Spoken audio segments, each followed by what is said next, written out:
여러분 반갑습니다. 10주차는 아동학대에 대해서 수업을 하겠습니다. 9주차 이제 아동 빈곤을 했고 10주차는 아동학대를 하는데 이런 아동학대나 아동 빈곤 이런 현상들은 결과적으로 이제 사회 현상 아니면 생태학적 관점, 그러니까 환경적인 관점이죠. 가정이나 국가나 사회나 여러 가지 관점에서 어, 관련성이 높고요. 또 우리가 그 부분을 좀 봐야 될 것 같습니다. 자, 한번 보겠습니다. 제 10장의 그 아동 학대, 이제 이것은요, 이제 사회적 인식이 확대되면서 아동 학대, 이것이 더 이상 가족 문제가 아니라 사회 문제라는 것을 이제 인정을 하게 되고요. 그래서 가족 문제, 사회 문제, 국가 문제, 학교 문제 모든 게 다 이제 정책적으로 아니 모든 게 다 연계가 되죠. 그래서 단순한 이건 가족만의 문제가 아니다. 그래서 우리 모두가 인식해야 될 사회 문제다. 이렇게 포괄적으로 보는 것입니다. 그래서 아동복지법의 목적은 아동이 건강하게 출생하고 또 행복하고 안전하게 자랄 수 있도록 아동의 복지를 보장하는 것이다 라고 이제 나와 있고요. 그래서 아동학대 예방 및 조기 발견 이것을 위해서 어떤 지속적 교육 또 홍보를 실시하죠. 그리고 신고 의무자 또 그런 역할이 있고요. 그래서 아동학대 개념과 유형, 원인 및 결과, 또 아동학대 현황, 그리고 관련 정책, 이제 그런 부분을 좀 보겠습니다. 1차 시에는 아동학대 개념과 유형, 아동학대의 원인 및 결과까지만 보고요. 그 다음에 이제 2차 시에 아동학대 현황과 서비스, 또 관련 정책과 복지 서비스 현황, 또 아동학대에 대한 사회복지 실천 이렇게 부분을 보겠습니다. 아동학대의 개념은 이제 법에 나와 있죠. 이제 아동학대 이것은요, 아동 복지에서 가장 심각하고 이제 민감한 이슈 중 하나가 바로 아동학대입니다. 그래서 학대는 그 단순한 체벌 또는 훈육 이제 이것을 넘어서서 아동의 생명, 건강, 또 발달, 또 권리 이 모든 것을 해치는 모든 행위를 포함하죠. 그래서 이제 이 대한민국 아동복지법 제3조 제7호에 의하면 이 아동학대를 정확하게 명시를 했습니다. 보호자를 포함한 성인이 아동의 건강 또는 복지를 해치거나 정상적 발달을 저해할 수 있는 신체적, 정신적, 성적 폭력이나 가혹행위 이것을 하는 것과 아동의 보호자가 아동을 유기 또 방임하는 것을 말한다 이렇게 이제 정의가 되어 있습니다. 그래서 이 아동복지법 제3조 제7호에 이 아동학대를 보호자를 포함한 성인이 아동의 건강 또는 복지를 해치거나 정상적인 발달을 저해할 수 있는 어떤 신체, 정신, 성적 폭력, 또 가혹행위, 유기 방임 이제 이게 다 포함이 되는 것이죠. 그래서 이제 가해자, 이 가해자의 범위를 보면은 이것은 주양육자뿐만 아니고, 그러니까 주양육자면 거의 부모일 가능성이 높죠. 아니면 뭐 조부모, 또 시설 종사자 이런 모든 이제 성인이 포함이 되는데 이 모든 성인이 가해자의 범위에 속하고요. 그리고 아동이 이제 학대를 받았을 때 이 피해 범위는 단순히 다친다는 어떤 외상 그것뿐만 아니라 이 물리적 손상뿐만 아니라 어떤 정서적 고통, 성적 침해, 기본적 어떤 생존 조건의 결핍 이런 모든 것까지 이제 포괄적으로 포함이 된다는 겁니다. 그리고 아동학대에서 어떤 행위의 이제 고의성을 말하는데 이것은 이제 고의적이고 반복적인 경우가 많다고 합니다. 그래서 이제 사실 이것이 가해자인 어른 입장에서는 이 훈육이라는 이름으로 이제 포장되기도 한다는 거죠. 그렇지만 훈육도 아니면 사랑의 매도 이것은 포장이고 사실 이제는 폭력이다라는 거예요. 인정이 안 된다는 얘기죠. 그래서 이 아동학대는 이 단순한 부모의 훈육 방식 문제 이걸 이제 치부할 수 없고요. 사회 전체의 어떤 구조적 감시, 개입 이런 게 요구되는 어떤 사회 문제다 이렇게 보고 있습니다. 그래서 아동복지법의 목적은 아동이 건강하게 출생해서 행복하고 안전하게 자랄 수 있도록 아동의 복지를 이제 보장하는 것이죠. 그래서 이제 아동복지법의 기본 이념은 첫 번째는 아동은 자신 또는 부모의 성별, 연령, 종교, 또 사회적 신분, 부모의 재산, 그리고 장애 유무, 또 출생 지역, 인종, 이런 거에 따라 어떠한 종류의 차별도 받지 아니하고 자라야 한다라는 겁니다. 그리고 아동복지법의 기본 이념 두 번째는 아동은 완전하고 조화로운 인격 발달을 위해서 안정된 가정 환경에서 행복하게 자라나야 한다라는 부분이죠.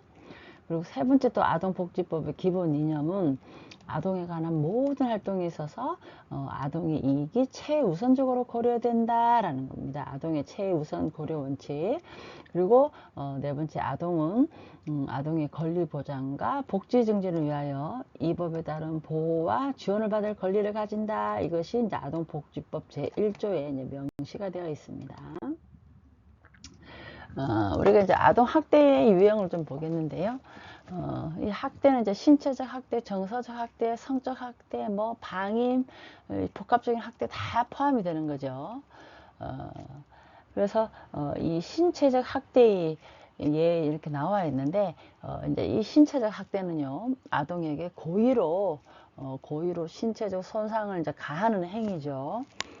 그래서 뭐 때린다든지 발로 찬다든지 화상을 입힌다든지 물건 던지기라든지 뭐 흔든다든지 이제 이런 거고 이런 신체 학대를 통해서 아동들이 뭐 골절을 입는다든지 타박상을 입는다든지 아니면 뭐 뇌출혈 이런 외상뿐만 아니라 또 아동이 폭력에 대한 공부를 이제 내면화하게 된다는 게 문제입니다. 그래서 이 신체적 학대 이것은요 아동복지법 제3조 제7항에 의해서 신체적 학대를 보호자를 포함한 성인이 아동의 건강 또는 복지를 해치거나 정상적 발달을 저해할 수 있는 어떤 신체적 폭력이나 가혹 행위를 하는 것이다라고 이제 정의가 되어 있는데 이 신체적 학대 예가 이렇게 나와 있습니다. 아동 권리 보장은 이렇게 나와 있죠. 그래서 보호자를 포함한 성인이 아동에게 우발적인 사고가 아닌 고의란 얘기죠.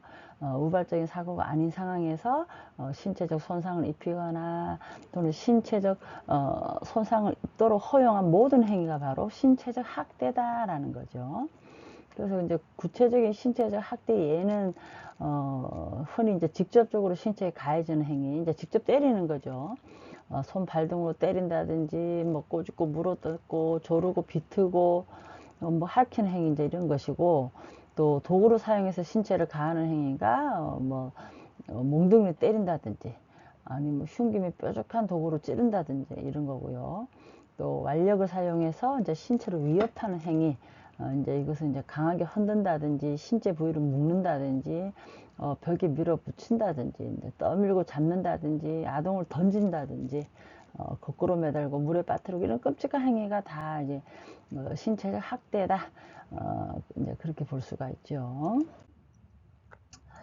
그래서 신체적 학대로 인해서 이제 신체적 징후가 나타나는데 그것이 이제 아동들은 자기의 의사 표현을 정확하게 하지 못하기 때문에 이제 보호자라든지 아니면 양육자라든지 제3자가 발견을 하게 되는데 그때 이제 보는 게 이제 설명하기 어려운 어떤 신체적 흔적이 남아 있다든지 이제 발생 및 회복에 이제 시간차가 있는 상처라든지 또 비슷한 크기의 이제 반복적으로 긁힌 상처라든지 또 사용된 도구의 모양이 이제 그대로 나타나는 상처라든지 몽둥이로 때렸다든지 줄로 때렸다든지 했을 때 그대로 나타난다든지 아니면 담뱃불 자국이라든지 뜨거운 물에 잠겨 뭐 생기는 화상 자국이라든지 이런 것들이 이제 신체적 징후로 나타나죠.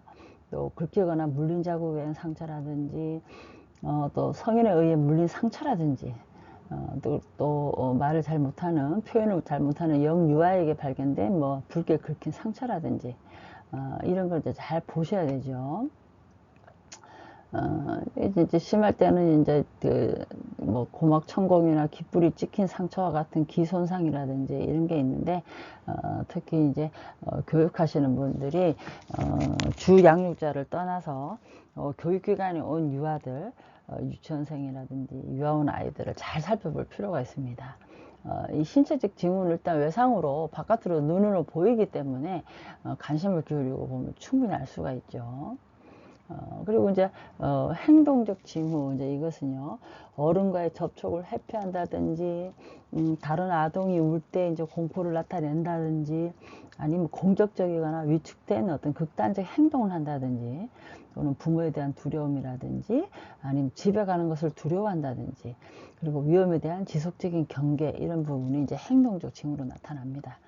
특히 유치원 선생님이나 유치원 교육자분들이 많이 놓치는 것이, 아이가 집에 가는 시간이 됐을 때 굉장히 두려워한다든지 집에 가기 싫어한다든지 이런, 아니면 부모가 왔을 때 안 가려고 오히려 그런다든지 했을 때 무심하게 그냥 보내고 그렇게 하지 마시고, 이 아이가 부모한테 어떤 신체적이나 정서적 학대를 받고 있기 때문에 부모한테 공포감을 느끼는구나, 아니면 뭔가 이유가 있겠다 해가지고 유심히 보십시오.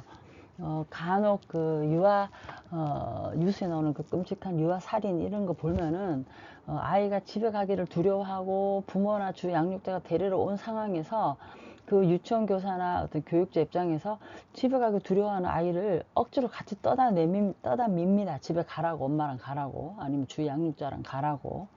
그렇게 했을 때 그 주 양육자는 아무렇지도 않은 듯 울고 안 가려고 떼쓴 아이를 억지로 데리고 가서 나중에 그 끔찍한 유아 살인이라든지 이런 일이 벌어진단 말이죠. 그럴 때 이 1차적인 그 양심의 아니면 가책이나 아니 아픔을 느끼는 게 교육자인데, 그 교육자가 충분히 그런 상황을 인지를 하고 오히려 아이를 보내지 않고 무슨 일인가 좀 파악을 한다든지 부모 상담을 한다든지 했으면 예방 차원에도 좀 됐을 텐데, 그냥 막 강제로 엄마랑 가라고, 주 양육자랑 가라고 밀어붙이니까 아이들이 이런 끔찍한 사고를 당하기 때문에 책임에 대해서는 아마 교육자도 큰 책임감을 느낄 겁니다. 그 아이에 대한 미안함과 죄송함에. 그래서 여러분께서 혹시나 주위에서 이런 사례를 보면은 좀 신고를 한다든지 좀 어떻게 좀 부모 상담을 한다든지 하게끔 좀 도와주셔야 합니다. 이 아이가 정상적인 아이는요, 부모나 주 양육자가 왔을 때 놀이시설에 있다가 아니면 타가 기간에 있다가 부모를 만나면 더 반가워하고 집에 가고 싶어하고 그리워하고 합니다. 이게 정상적인 반응인데, 그럼에도 불구하고 부모한테 안 가려고 그러고 주 양육자한테 안 가고 더 남아 있으려고 그러고 집에 가기를 두려워하고, 이거는 분명히 이유가 있는 거죠. 학대를 당하든지 뭐 정서적 학대를 당하든지 육체적 학대를 당하든지 신체적 학대를 당하든지 뭔가 이유가 있는데, 이것을 외면하고 그냥 보내면 이런 끔찍한 아동학대의 사례가 생기고 사건이 생기고 이제 그럴 수가 있다는 겁니다. 그래서 유심히 볼 필요가 있어요.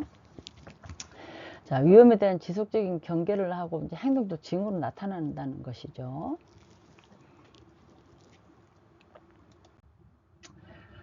그래서 신체적 학대는 특히 주 양육자뿐만 아니라 아동 기관에서도 많이 생깁니다. 그래서 특히 이제 원장의 아동에 대한 그 가치관이 건전하지 못하고 어떤 폭력적인 양상으로 아이들을 지배하려고 하는 그런 교육관일 때 많이 생기고요. 이것을 유치원 교사가 보고 신고하는 경우도 있고 하는데, 요즘에는 그래도 신고 의무자의 교육자라든지 원장이라든지 다 들어가기 때문에 이제 신고를 하게 돼 있죠. 그나마 그렇게 했기 때문에 이제 예방이 좀 되는 거예요. 그렇지 않고 양심에 맡긴다 하면 거의 신고를 안 하는 경우가 많기 때문에 의무 신고 제도는 참 잘 둔 것 같습니다. 여기 교재도 나와 있는 아동 학대 사례에서 뭐 장롱안이 너무 무섭다 이제 이런 이야기도 보시면 알겠는데, 이것도 하나의 사례입니다. 그래서 이 경우는 이제 어린이집 원장에 대한 이제 신고인데, 이 3세 아이의 뺨을 때리고 또 뭐 0세, 1세 아이의 머리를 벽으로 밀치고 또 말 안 들으면 장롱에 가두고 이제 이런 건데, 결국은 이제, 이것이 이제 아동 학대로 이제 판정됐고, 그래서 폐쇄가 됐죠. 해당 어린이집은. 학대가 조사가 돼가지고 이런 일이 이루어지면 이제 폐쇄가 되는 거예요. 그래서 이런 거는 우리가 보고 신고를 해야 됩니다. 철저하게. 사랑의 매가 없습니다. 이제는. 옛날에는 사랑의 매, 그리고 오히려 네가 잘못했기 때문에 맞아야 돼 이랬지만, 지금은 잘못해도 신체적 학대는 안 된다. 오히려 대화를 통해서 어떻게 해야 된다, 이제 그렇게 돼 있죠. 그래서 체벌은 금지입니다. 일단은. 정서적 학대, 이제 이것도 나와 있는데, 이것은 이제 아동의 어떤 자존감, 또 자기 효능감, 또 뭐 정체성, 여기서 이제 이런 자존감이라든지 자기 효능감이라든지 정체성에 해를 가하는 어떤 언어나 이런 언어 행위를 반복하는 것을 이제 정서적 학대라 그러죠. 흔히 말해서 모욕한다든지 뭐 비난한다든지 위협한다든지 무시한다든지 또는 애정을 철회한다든지 이런 거예요. 그래서 이 정서적 학대는요, 눈에 보이는 상처는 없지만 이 심리적 상처가 매우 깊다는 게 문제입니다. 그리고 더 문제인 것은 이 신체적 학대는 외적으로 드러나는데, 이 정서적 학대는 발견이 어렵고 또 장기적 정서 불안, 또 성격 왜곡으로 이어진다는 부분입니다.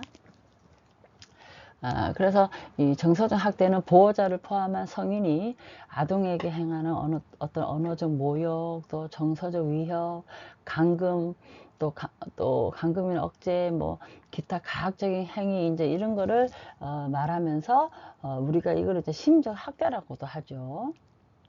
그 언어적 모욕으로 정서적 위협을 가한다든지 뭐 이런 거예요. 그래서 이 구체적인 정서적 학대 행위는요, 원망적, 거부적, 뭐 적대적 또는 경멸적인 언어 폭력을 하는 거, 그리고 잠을 재우지 않는 거, 그리고 이제 벌거벗겨서 내쫓는 행위, 또 형제나 친구들과 비교하고 차별하고 편애하는 행위, 이런 게 이제 정서적 학대죠. 또 가족 내에서 왕따시키고요. 또 아동이 가정폭력을 목격하도록 하는 행위도 이 정서적 학대입니다. 또 아동을 시설 등에 버리겠다고 위협하거나 짐을 싸서 쫓아내는 행위, 이런 것도 이제 정서적 학대예요. 또 미성년자 출입 금지 업소에다가 아동을 데리고 다니는 행위도 정서적 학대고, 또 다른 아동을 학대하도록 강요하는 행위도 이제 그렇죠. 그리고 뭐 이 아동의 정서 발달 및 연령상 감당하기 어려운 것을 강요하는 행위도 정서적 학대죠. 감금한다든지 약침이 유인한다든지 뺏는다든지 아니면 노동 착취를 한다든지 이런 부분. 그래서 정서적 학대에서 이제 신체적 징후는요, 발달 지연, 또 성장이 장애가 있고 신체 발달이 저하됩니다. 그리고 행동적 징후는 특정 부분을 이제 계속 빨고 있거나 물어 뜯는다는 거, 그만큼 불안하다는 얘기예요. 또 행동장애, 반사회적, 파괴적 행동장애가 생기고, 신경성 기질장애, 놀이장애가 생기고요. 또 히스테리, 강박, 공포성이 있고요. 언어장애, 또 극단행동, 과잉행동, 자살 시도한다든지, 또 실수에 대한 과잉 반응을 한다든지, 또 부모의 접촉에 대한 두려움, 이런 것이 다 이제 행동적 징후로 나타나기 때문에 잘 살펴보시면 보입니다. 정서적 학대가 이런 거예요. 때리진 않지만 강제로 싫어하는 반찬을 먹이는 거, 이것도 이제 정서적 학대입니다. 특히 부모들이나 아니면 그 어린이집 맡겨졌을 때 이 반찬도 다 같이 잘 먹는 건 아니에요.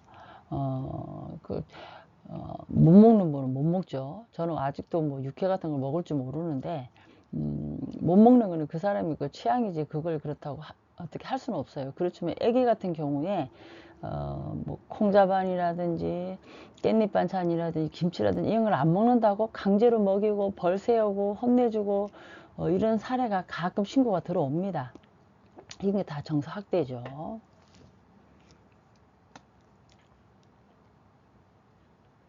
여기서도 이제 싫어하는 반찬을 이제 강제로 먹여가지고 뺨을 때리고, 또 막 이런 게 있는데, 이게 이제 부모님들이 발견해서 이제 신고를 하고 그러죠. 그래서 이 원장이 이제 징역형을 받았고, 해당 어린이집이 이제 보조금 반환하고 영업 폐쇄까지 가야 됩니다. 이런 경우는 다른 아동한테 또 그럴 거 아닙니까?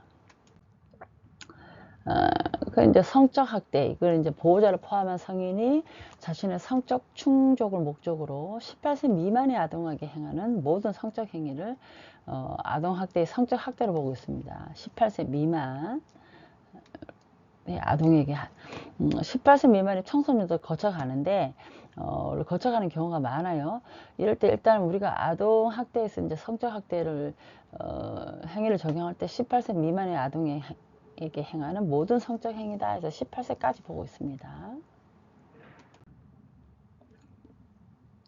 그래서 성적 학대가 성적으로 학년전 아동이 성병 감염됐다든지 또 뭐 생식기를 이게 보인다든지 이제 이런 것들이 나오죠.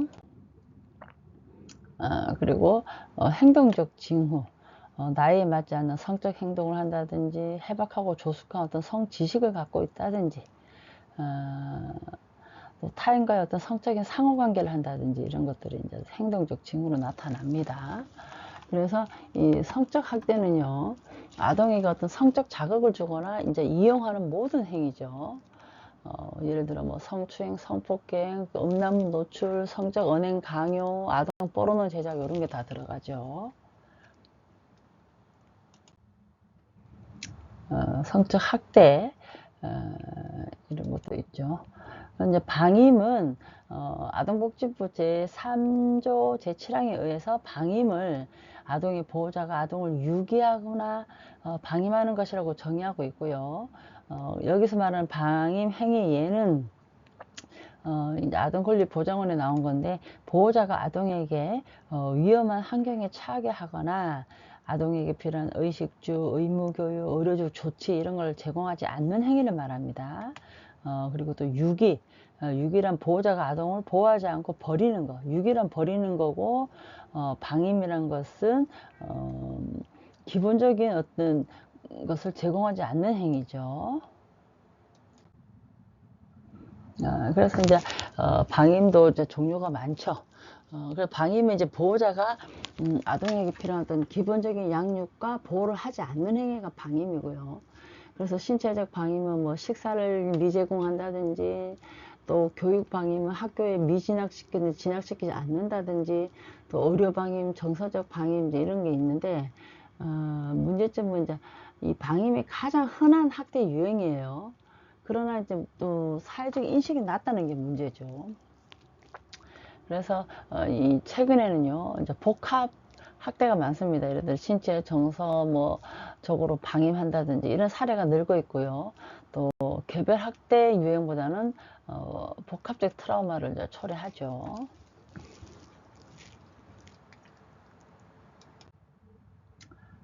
그래서 이 방임을 했을 때 발달 지연 및 성장 장애, 비위생적인 신체 상태 또는 아동에게 악취가 지속적으로 나는 경우 이게 다 이제 방임의 하나 형태다라는 거. 행동적으로 보입니다. 계절에 맞지 않는 부적절한 옷차림을 한다든지 음식을 구걸하거나 훔친다든지 비행 또는 도벽한다든지 학교 일찍 등교하고 집에 늦게 귀가해서 집에 안 가려고 하는 거 이런 게 다 방임입니다. 그래서 방임도 잘 관찰하면 알 수가 있습니다. 관심 어린 눈으로 봐주시기 바랍니다. 그래서 우리가 아동 학대를 하는 부모의 요인을 좀 보면은요. 첫 번째는 이제 부모가 미성숙합니다. 그러니까 미성숙하다는 얘기는 나이에 맞게끔 의젓하고 어른부실하게 되어 있지 않고 생각이 짧고 사고의 폭이 좁고 나이에 맞지 않는 어떤 생각, 그러니까 어른스럽지 못하다는 거예요. 내실을 꽉 차 있지 못하다는 얘기죠. 그래서 부모가 미성숙하다든지 또는 아동 양육에 대한 지식과 기술이 부족하다든지 또는 아동이 갖고 있는 능력 이상으로 바란다든지 또 가정의 위기 등으로 자식한테 학대를 한다든지 아니면 아동에게 스트레스를 해소하는 겁니다. 이럴 때 이제 학대가 일어나죠. 또 아동 양육을 도와줄 수 있는 자가 없기 때문에 이 학대하는 부모가 더 학대가 심해지는 경우도 있고요. 또 학대 대물림, 부모가 당신들의 부모로 인해서 학대를 받았고 커왔기 때문에 자식한테 또 학대를 합니다. 그래서 학대의 대물림, 가난의 대물림처럼. 또 알코올 중독, 약물 중독에 빠져서 통제력이 저하되기 때문에 아동에게 막 학대를 하는 경우, 또 부모의 그릇된 아동간 또 양육간이 학대하는 부모를 양산하죠. 그렇게 해서 아동학대 원인은 아동 요인은 뭐 ADHD 아동 증가하고요. 또 미수가 기형아, 또 만성 혹은 급성 질환아, 문제행동 보이는 아동 등이 생기고, 가족 요인은 가족관계 문제와 가족 구조의 문제가 있고요. 사회문화적 요인은 아동과 아동의 가족에 속해 있는 환경에서 이제 학대 원인을 찾을 수가 있겠죠. 네, 이렇게 해서 보시면 되겠습니다. 그래서 아동학대의 결과로는 아동의 신체적, 심리적, 정서적, 사회적 발달 등 다양한 부분에 이제 영향을 미치며 오랜 기간 지속이 된다는 거예요. 그래서 피학대 아동들은 철회적이거나 공격적인 행동 양상을 이제 보이는 특징이 있죠. 네, 이렇게 해서 1차시 마치겠습니다. 감사합니다.